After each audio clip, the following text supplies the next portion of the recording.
Hi, thank you again for inviting me along today. I'm Alan from Humber Doucy Brewing.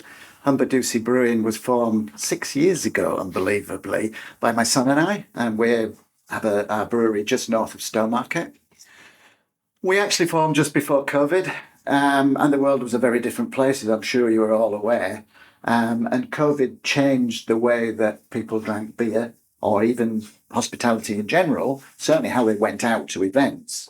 And whereas we've been very much focused on supplying pubs, after COVID, we actually lost all of our pubs in Mid Suffolk, and we're only just building those back. But we had this idea that we would have a broader base to our business, as well as supplying bulk beer to pubs. We would look at various other ways, including bottles of our own beers and bottles with other people's labels on.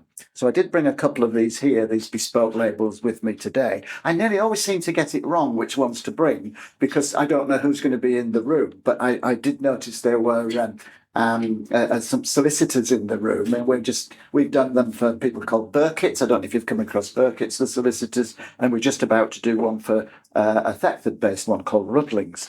But here we've got one which was really unusual. This is a Mid Suffolk taxi bus, and coincidentally, the taxi bus goes past our brewery.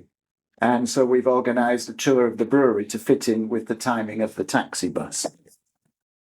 A nettle and elderflower saison, which we do with the Food Museum in Stowmarket, which is a wonderful place if you've never been. Really would recommend it. Nettle and elderflower is an unusual combination of events.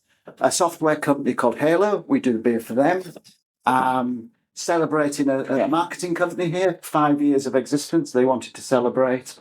And a new company in the sustainability field called Roots Agri, who wanted to be able to have an event which essentially aimed at farmers in order to make people aware of what they do. One of the other things that we do is we work very closely with other small drinks producers. And on Saturday, we're actually opening a new taproom just not far from the brewery with a distillery. So we can offer, which incidentally the taxi bus also visits, which also connects with the station in Stowmarket, which we're opening on Saturday with this new taproom. I don't know if anybody is going to be in the Stowmarket area on Saturday, but you'd all be very welcome to come along and see us. It's open house. It's a place called Finningham, Finbows Yard, and as I said, we'll be there from 10 o'clock on Saturday. Thank you.